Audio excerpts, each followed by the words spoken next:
Hi everybody, this is Ingi and this is my detective hat, detective glasses, and I don't have a magnifying glass, so this will have to be my pretend magnifying glass.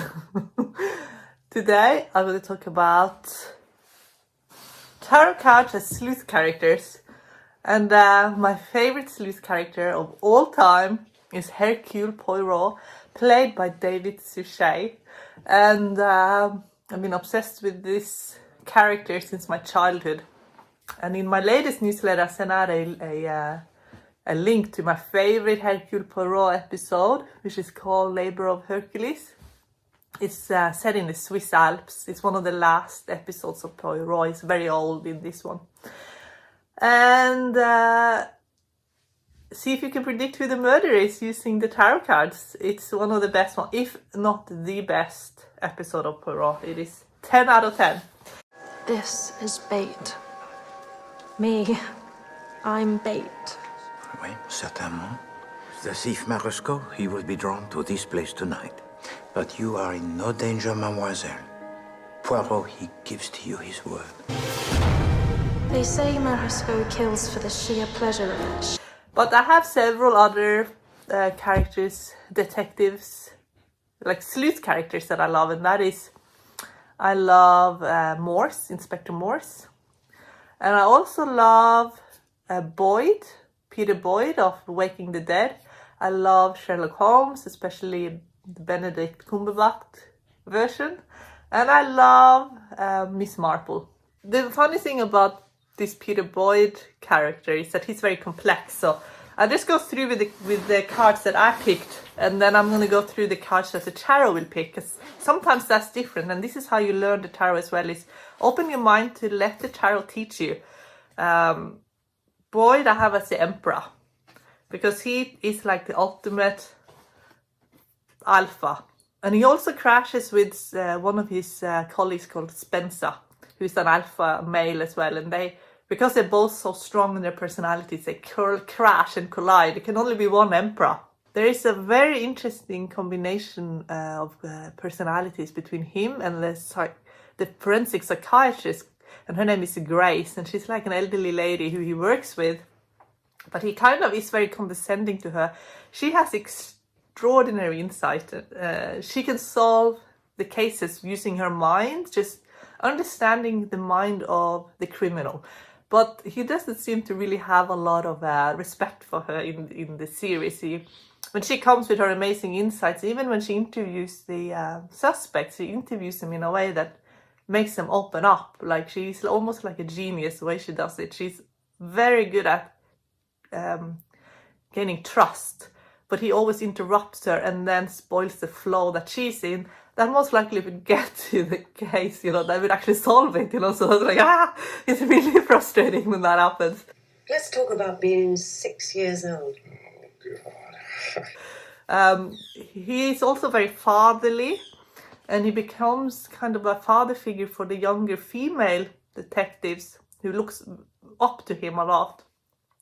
But he has a very complicated relationship with his own son, who he don't have a relationship with actually, but it's that's the kind of where he ends up being the emperor reversed. It's like his own personal life is in chaos. He's emperor reversed when it's his family and his personal life, but he's emperor upright when it comes to career. He understands the work aspect of life. He just doesn't have a very good personal life. He hasn't got good relationship with his son. He feels neglected. He feels like his father, he was there only for his work, but not for his family. Now, I want to also ask the cards, what does the card say is the character Boud? Now, I picked the Emperor. Let's see what the tarot cards will pick for Boud. Okay, I'm going to cut it there. I got the Hanged Man. I actually picked the Hanged Man for Poirot, but here you get Page of Cups, which can mean someone very ambitious but sensitive. Hanged Man. So Boud has a very sensitive ego. He gets hurt a lot. But the Hanged Man is someone who is a little bit, can be obsessed in thinking. And I'm actually going to go as far as saying he's a little bit of Hanged Man reversed, because when Grace has her insight, he sometimes completely overlooks. He has tunnel vision. He overlooks her insight, and he sometimes goes way over the top and just kind of, yeah, he does that with a lot of characters. He goes over the top of them and just bulldozes in. Kind of like the Hanged Man, actually reversed, I'd say. He's extremely driven, extremely ambitious, but he doesn't really have a lot of finesse.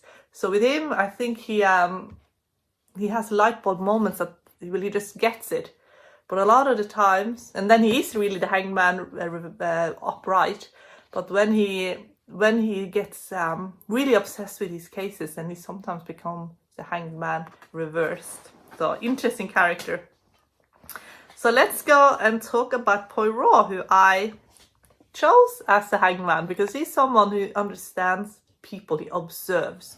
He hasn't, as well, like, he hasn't got like a wife and kids or anything like that. He has his friends, but he really is married to his work. He's extremely posh as well, and sometimes the Hanged Man can speak of someone who is extremely sophisticated, very much a city person, someone who is a male who is also very much in their feminine energy. They understand the sensitivities of life. They can have conversations with women almost like if they are a woman themselves, and that's, you see that as a Hanged Man. And I think Poirot, he understands women more than women understands themselves. And he's an incredible deep character. He's also from another country, like it's Belgium. He ends up as a refugee because of the war, but because he's very recognized in Belgium as a detective, it's not like he's like a downtrodden refugee. He's very posh from the beginning. He's accepted into the more high class of society, and he's always in the right place at the right time.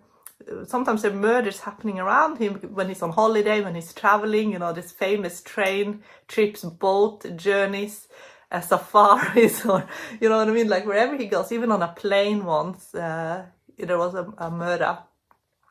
Where he's invited, there is usually a murder happening. But people also hire him when they feel like their life is in danger. They invite him to come and stay to observe. They also hire him if they believe that there's been an injustice happening. And he saves people from the gallows regularly. He's a complex character. He has a lot of sadness in him. You don't see it as much in the beginning. When he's young, he's all kind of more jolly, happy. He's very close to Hastings and Inspector Japp. And Inspector Japp gets it wrong pretty much all the time. But them three have a very close friendship. And they accept each other. But I think the Hanged Man is someone who sees what is important and do accept people.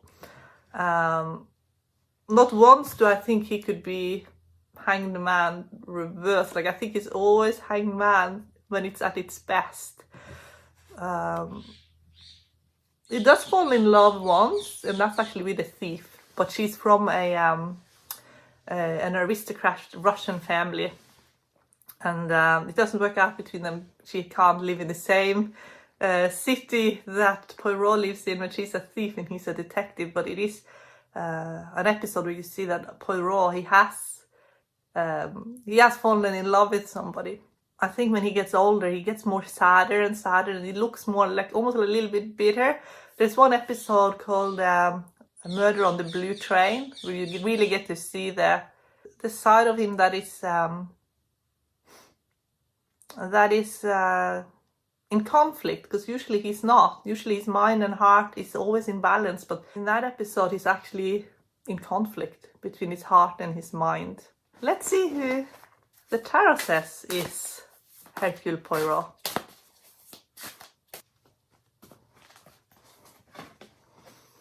I get King of Swords. Another glass, monsieur? Non, merci quand même.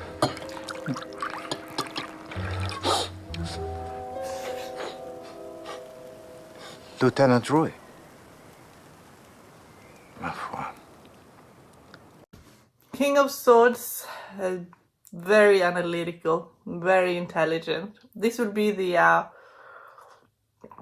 the most positive interpretation of King of Swords. You know, a master detective, the best that exists. And Poirot, he's not ashamed of calling himself the best of the best. Like, he uses words that also, it's like affirmations, promoting how good he actually is. There's no one better than Poirot. He knows it and he owns it 100%. Did I have King of Swords? No, I don't think I had King of Swords as someone, but I did have Page of Swords. And Page of Swords I used for Sherlock Holmes, especially the Sherlock Holmes we know as a Benedict Cumberbatch version, his interpretation of Sherlock Holmes. What the hell are you doing? Bored. Bored. No. Bored! Bored! As you know, Sherlock Holmes, or maybe some of you know, Sherlock Holmes, he takes drugs. He does this because he's very kind of bored, I think. I think that's he needs stimulus all the time, and that is a characteristic of Page of Swords, someone who always needs stimulation. This is the most cleverest of all the cards. So what I loved about the modern day version of Sherlock Holmes is that he's really funny. He uses technology heaps. That's another side of Page of Swords, that is the use of technology. Dr. Watson has a blog. He writes about all the cases. Moriarty, who's his arch enemy, ends up hacking all the TV stations in one episode. You're on the edge of your seat when you watch Sherlock Holmes. It's really entertaining. It's extremely addictive, and it's very fun to watch. Modern day version of Sherlock Holmes. And also Sherlock Holmes, when he's kind of condescending to Dr. Watson, because he thinks, of course, he's the smartest one. He's much smarter than everybody else. They're all narcissists in some ways, these characters. They always have this self-esteem that's just way over the top, you know. And both Holmes and Poirot have chosen a partner that are much less intelligent than them. So Sherlock Holmes is Dr. Watson. He's intelligent, but he's nowhere near as clever as Holmes. And with Poirot, you know, his associate is Hastings, who's kind of like a Oh.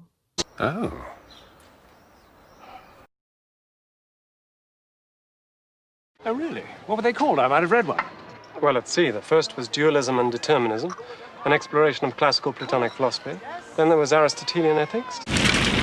Good Lord. Well, he's not anywhere near the intellect of Poirot. And Sam Vaknin argues that they're actually narcissists. Therefore, they choose someone who's much less than them because it's good for their ego. Whether or not that's true, I'm not sure. But let's see who the cards are saying is Sherlock Holmes. I wouldn't be surprised if I get a female archetype with this one.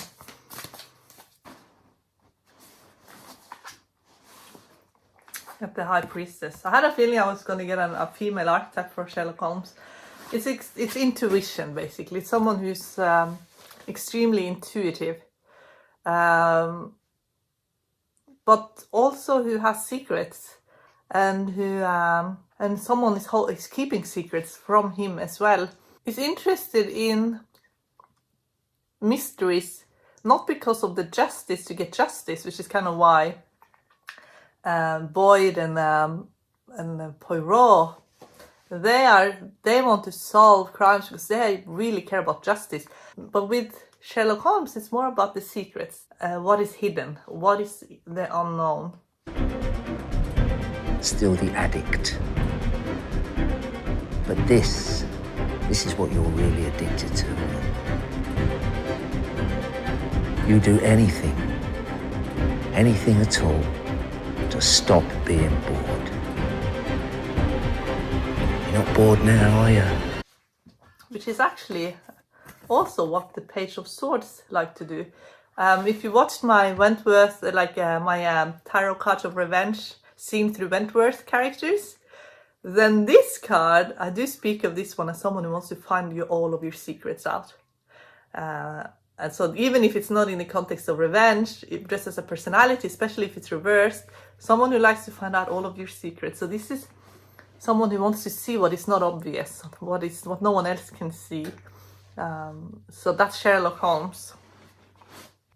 And then it's Inspector Morse, who I love, who is the Hermit. I picked the Hermit for him because he's really someone who wants a relationship, and who has been in love, who has lost love, and he's always open for a new relationship, but it usually ends up in friendship with him. And you see that with the Hermit, that's someone who, when they even, like, they're open for a relationship, but due to the depth of their character and their relationships, their romantic relationships sometimes turn into deep and soulful friendships instead, and sometimes they become completely platonic like that. This is someone who loves the art, music especially, who loves classical music, opera, who's kind of a lonely in that not many people experience music in that way of the musical elites when it comes to his taste. But the further up you go, the thinner it also gets, and not many people understand it the way he understands it.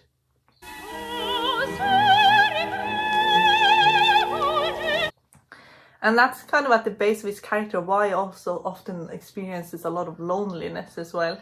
But he's incredibly good detective. He's not arrogant, and he knows he's good, but he's not arrogant in that I'm the best of the best of the best. He knows he's probably the best in Oxford. That's where he solves his crimes. But he cares a lot about doing what is right. He cares about justice for his victims. Sometimes he, when he walks into a crime scene, he's upset. He's not like hardened copper at all. He's sensitive. He's very sensitive. He's upset when he sees the dead bodies. He doesn't enjoy it at all. It's not like he gets a thrill out of it because now he can go and solve a murder.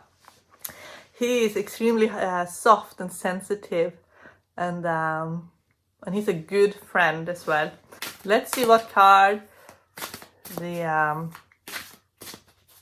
tarot cards pick for him. Page of Cups. Sensitive. Very kind, sensitive. He says kind of rude things sometimes to Louis, his sergeant. But he's impulsive. He's in the moment. He turns up with an open mind. He becomes friends with the people involved in the cases. He lives his cases through his heart and his soul. And I think that's why he's so fascinating, and why people fell in love with Morse, and why they actually have made a new version of Morse when he was young. And it's like a secret what his name is. And then you find out in the later episodes that his name is Endeavour Morse. So they made like a young Morse, and that's why it's called Endeavour. But young Morse is totally different from from older Morse. And the original Morse, he's faulty, which is why he's so lovable. And you find that with the tarot, they very much reflect the truth. If you have a perfect person, the cards will probably not pick a very lovable card, because a perfect person is not lovable. A lovable person is someone who is faulty, who is fallible, who has experienced life in a multitude of ways. And I think Morse is one of the most lovable characters. So I'm not surprised that the cards picked Page of Cups for him. And he's someone who can have a conversation with anyone on any level, and he'll be able to understand them. So even though he's grumpy, he's kind of miserable in many ways, he's incredibly lovable character. Okay, so Miss Marple. I have Miss Marple as Wheel of Fortune. Miss Marple, Jane Marple, she's someone who she's not like a policewoman. She's an elderly lady who lives her life through her hobbies. She knits, she visits her friends, she takes care of orphanages, but she's also a private detective, not someone you can hire, but she's someone you can consult with. And I think she has a nephew who's in the police department who consults her, but she seems to always be in the right place at the right time. For murder, she sees what no one else sees. She's common sense. She's a character who's really based in common. Like, the older you get, the wiser you become, if you live your life right, that is. And she's never grown cynical at all. She's always kept an open heart. She always kept her warmth. People love her. People confide in her. They underestimate her, of course, but she listens, she understands, and she has a lot of wisdom, and she has common sense, and she uses all of this insight she has to put all the pieces together. Another perfect day in paradise. Oh, indeed. Who's there? If we don't act swiftly, I fear another murder will be committed right under our noses. Not quite the gentle, fluffy old lady you look, are you? That's Julia Mckenzie. So she has played her in the later ones, Julia Mckenzie and Geraldine McEvans. And they're both very good. I love both of them. They're fantastic. Fantastic. They have a twinkle in their eye, and they're not apologetic on their request for truth. Let's see who the tarot card says is Miss Marple.